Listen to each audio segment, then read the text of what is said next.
समंदर की गहराइयों में दबा हुआ है एक इतिहास जो ना कहानियों का है, ना ही कल्पना का, बल्कि पत्थर पर लिखे हुए शब्दों का है।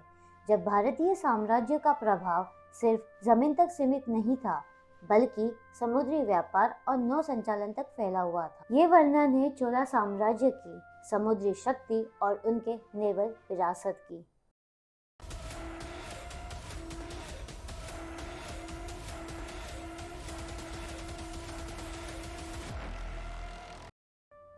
Om Namah Shivaya, Namaste and hello, this is Sharvari Mehra. Welcome back to my channel. If you like my videos then please like, share and subscribe to my channel and don't forget to click the bell icon. आज हम बात करने जा रहे हैं चोला dynasty के बारे में। साउथ इंडियन के कावेरी बेसिन से उभरने वाला तमिल राजवंश, जिसे हम चोला डायनेस्टी के नाम से जानते हैं, 3वीं शताब्दी BCE के आसपास पहली बार हिस्टोरिकल रिकॉर्ड्स में दिखाई देता है। अशोकन इंस्क्रिप्शन और संगम लिटरेचर दोनों चोलाओं का उल्लेख करते हैं, लेकिन इंपीरियल चोला पीरियड की शुरुआत 19th सेंचुरी CE में होती है, जब विजयालया चोला ने 848 CE के आसपास तंजावुर पर अधिकार स्थापित किया। यही से चोलास एक स्थानिक राजवंश से बढ़कर एक संगठित साम्राज्य की दिशा में बढ़ने लगे। प्रारंभ में चोला शासन मुख्यतः ऋषि और जमीनी राजनीति पर आधारित था, लेकिन जैसे जैसे उनका प्रभाव बढ़ता गया, उन्होंने ये समझा कि समुद्री व्यापार और नेवल मूवमेंट उनके लिए अंतर क्षत्रिय शक्ति का मूल बन सकता है। इस समझ ने चोलास को बे ऑफ बंगाल के समुद्री नेटवर्क से जोड़ने का रास्ता खोला। विजयालया चोला के बाद उनके उत्तराधिकारियों ने तंजावुर को राजधानी बनाए रखा और धीरे धीरे पोर्ट्स, ट्रेड रूट्स और नव संचालन पर ध्यान बढ़ाया। परंतका एक के शासन के दौरान श्रीलंका में चोला सेनाओं की उपस्थिति और मिलिट्री एंगेजमेंट के प्रमाण मिलते हैं, जो चोला इन्फ्लुएंस से पहले विस्तार को दर्शाते हैं। लेकिन चोला मैरीटाइम शक्ति का सबसे महत्वपूर्ण चरण आता है राजा राजा चोला I के शासन में।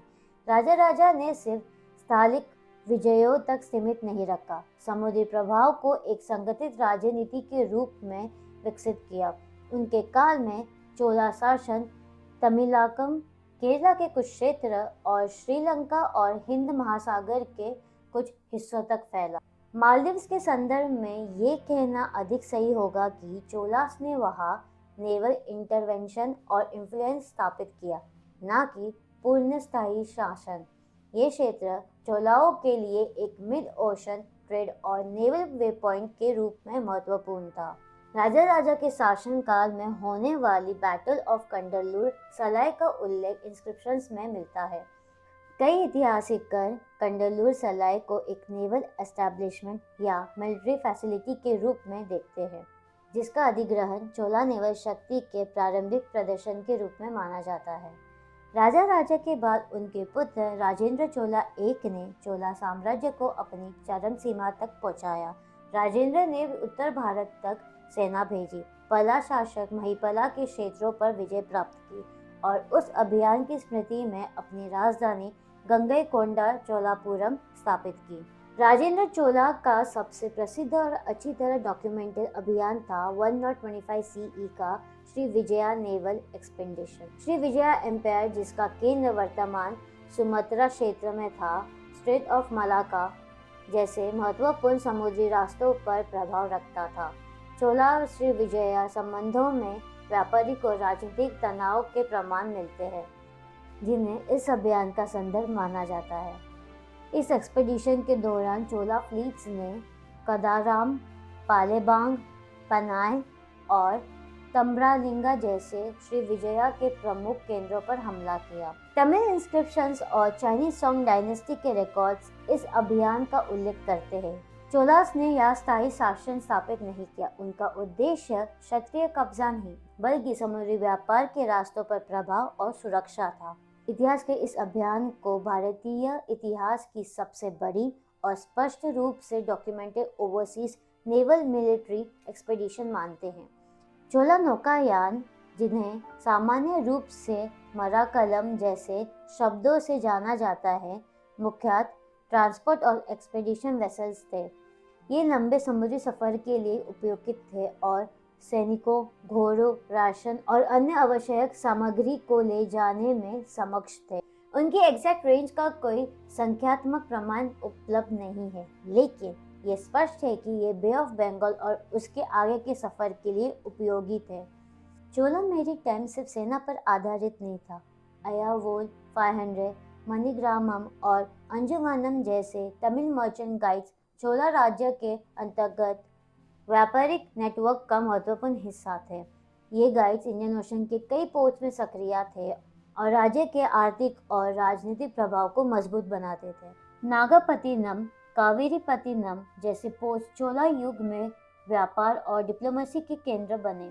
चाइनीज सोंग डायनेस्टी के रिकॉर्ड्स में चोला राज्य से भेजी गई राजदूतों और व्यापारिक मिशंस का उल्लेख मिलता है।